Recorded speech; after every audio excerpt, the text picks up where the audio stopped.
Hello सखीच kitchen मीनाक्षीमध्ये तुम्हा सर्वांचं खूप खूप स्वागत। आज मी नवरात्री स्पेशल उपवासाचा कुरकुरीत आणि चविष्ट असा चिवडा बनवणार आहे।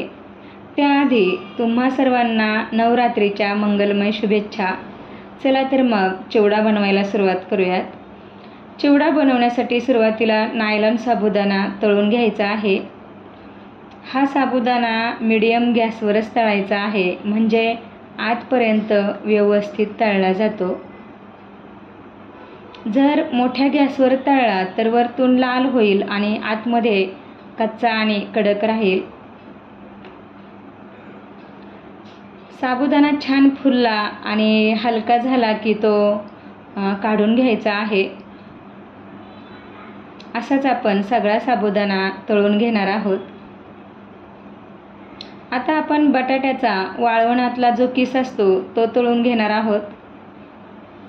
हा किस सुद्धा मीडियम गॅसवरच तळायचा आहे आणि हा पटकन तळला जातो। खूप लाल नाही करायचा, नाहीतर चांगला लागणार नाही। मी या अगोदर उपवासाची भाजणीचे थालीपीठ, उपवासाचे डोसे, इडली, आप्पे, लाडू अशा रेसिपीज टाकलेल्या आहेत आणि चवदार अशी साबुदाण्याची खिचडी आणि साबुदाण्याचे वडे या रेसिपीजसुद्धा अपलोड आहेत, तुम्ही नक्की बघा। सखीच किचन मीनाक्षीच्या प्लेलिस्टमध्ये तुम्ही नवरात्री स्पेशल उपवासाच्या रेसिपीज पाहू शकता। आता आपण शेंगदाणेसुद्धा खमंग असे तळून घेणार आहोत। चिवड्यामध्ये तुम्ही खोबऱ्याचे काप पण तळून घाला। मी भाजलेल्या खोबऱ्याचा किस किंवा जाडसर पावडर घालणार आहे, त्यामुळे सुद्धा चिवडा खूप छान लागतो। असतील तर काजूच्या पाकळ्या सुद्धा तुम्ही यामध्ये घालू शकता। शेंगदाणे आपले व्यवस्थित तळून झालेले आहेत आणि आपलं सगळं साहित्य आता रेडी आहे चिवड्यासाठीचं। मी याखाली टिश्यू पेपर ठेवलेला होता, म्हणजे चिवड्यातील तेलकटपणा कमी होतो। यामध्ये घालण्यासाठी लाल तिखट, जिरे, काळं मीठ, साधं मीठ आणि साखर घेतलेली आहे। याची आपल्याला एकदम बारीक पावडर करून घ्यायची आहे। आता काही वेळाने सर्व टिश्यू पेपर काढून घ्यायचे आहेत।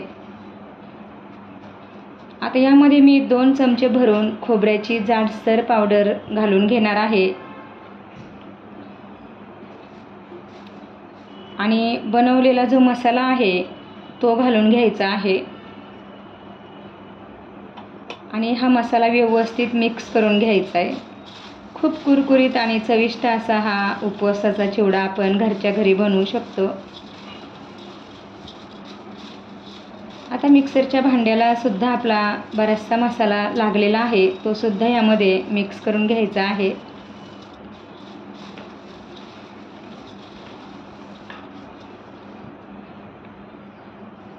तुम्ही सुद्धा हा कुरकुरीत आणि खमंग असा चिवडा घरच्या घरी नक्की बनवा, खूप छान होतो आणि हवाबंद डब्यात भरून ठेवायचा, भरपूर दिवस टिकतो। आणि हा चिवडा कमेंटद्वारे कसा झाला आहे ते नक्की सांगा आणि आपल्या सखीच किचन मीनाक्षी या चॅनलला लाईक, शेअर आणि सबस्क्राईब करायला अजिबात विसरू नका। Thank you, bye.